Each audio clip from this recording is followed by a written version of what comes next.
నమః శివాయ. Welcome to my channel. ఇవాల్టి వీడియోలో మనం పోలిపాడ్యమి ఎప్పుడో తెలుసుకుందాం. ఈ పోలిపాడ్యమి చాలా విశిష్టమైనటువంటి రోజండి. ఇక్కడ మనం కార్తీక మాసం అంతా కూడా కార్తీక స్నానాలు చేసేసుకొని దగ్గరలో ఉన్నటువంటి దేవాలయాలకు వెళ్ళి దీపారాధన అవన్నీ చేసుకుంటూ ఉంటాం కదా. అయితే ఈ నెలంతా చేసినా కూడా పోలిపాడ్యమి రోజున తప్పకుండా నది స్నానం చేసేసి అక్కడ ఇంకా దీపారాధన చేసుకోవటం చాలా విశిష్టం అండి. ఈ వీడియో చూస్తున్న వాళ్ళల్లో ఎవరైనా నా ఛానల్ని సబ్స్క్రైబ్ చేసుకుని వాళ్ళు ఉంటే వెంటనే సబ్స్క్రైబ్ చేసేసుకోండి. అయితే మనకు ఈ 2024వ సంవత్సరంలో పోలిపాడ్యమి ఎప్పుడు వచ్చిందో చూద్దాం. డిసెంబర్ 1వ తేదీన అమావాస్య ఉందండి. దాని తర్వాత మరుసటి రోజు సోమవారం రోజున పోలిపాడ్యమి ఉంది. ఈరోజు తప్పకుండా నదీ స్నానాలు ఆచరించేసి ఆ తర్వాత దీపారాధన చేసుకోవాలండి.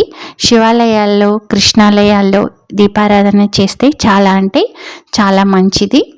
ఇంట్లో వీలైన వాళ్ళు కృష్ణుని పటం ముందు, శంకరుని పార్వతి పటాల ముందు కూడా ఈ దీపారాధన అనేది చేసుకోవచ్చు. ముఖ్యంగా వచ్చేసి పిండి దీపారాధన చాలా విశిష్టం.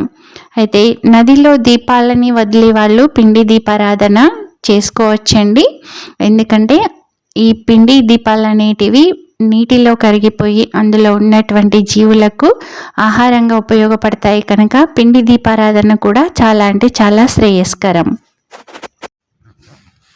నదీ స్నానాలకు అనుకూలంగా లేని వాళ్ళు ఇంటి దగ్గర కూడా సూర్యోదయానికన్నా ముందుగానే ఇంటినంతటిని శుభ్రం చేసేసుకొని వాకిట్లో చక్కగా ఇలా ముగ్గులు పెట్టేసుకొని ఆ తర్వాత స్నానాదులను ఆచరించిన తర్వాత తులసి కోట ముందు పూజ అనేది చేసేసుకొని ఆ తర్వాత తులసి ముందు దీపారాధన చేసుకోవచ్చండి.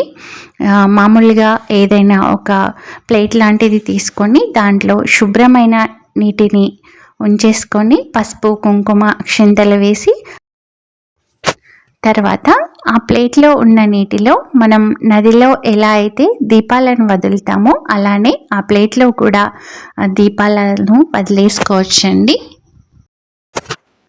ముఖ్యంగా అయితే పోలిపాడ్యమి రోజున శివాలయాలకు వెళ్ళటం చాలా అంటే చాలా మంచి ఫలితాలను ఇస్తుంది. నదీ స్నానాన్ని ఆచరించి దగ్గరలో ఉన్నటువంటి శివాలయానికి వెళ్ళి దీపారాధన చేసుకోవటం చాలా మంచిది. త్రిశూలం షేప్లో కానీ మామూలుగా శివలింగం ఉంటుంది కదా అట్లాంటి షేప్లో కానీ లేదంటే ఓంకారం షేప్లో కానీ స్వస్తిక్ షేప్లో కానీ దీపారాధన చేసుకోవటం చాలా మంచిది. ఈరోజు బ్రాహ్మణునికి దీపదానం చేస్తే మనకున్నటువంటి పాపాలన్నీ కూడా తొలగిపోతాయని శాస్త్రం చెప్తుందండి. మీరు కూడా తప్పకుండా ఈ పోలిపాడ్యంని వినియోగించుకొని మీకు దగ్గరలో గనక నదీ స్నానం అనుకూలమైతే నదీ స్నానం చేసుకోండి. ఆ తర్వాత దీపారాధన చేసుకొని ఆ దీపాలను నీటిలో వదిలేస్తే కనుక మనకున్నటువంటి సమస్యలన్నీ తీరిపోయి చాలా అంటే చాలా మంచి జరుగుతుందండి. ఇదండి పోలిపాడ్యమి ఏ రోజు ఉన్నదన్నది, ఆ రోజు ఎలా మనం పూజ చేసుకోవాలన్న డీటెయిల్స్. మీకైతే వీడియో నచ్చిందని అనుకుంటున్నాను. మీకు గనక వీడియో నచ్చినట్లయితే లైక్ చేయండి, మీ ఫ్రెండ్స్కి రిలేటివ్స్కి షేర్ చేయండి. నా ఛానల్ని ఎవరైనా సబ్స్క్రైబ్ చేసుకొని వాళ్ళు ఉంటే తప్పకుండా సబ్స్క్రైబ్ చేసేసుకోండి. అందరికీ మరొకసారి కార్తీక పౌర్ణమి శుభాకాంక్షలు. ఓం నమః శివాయ. Thanks for watching.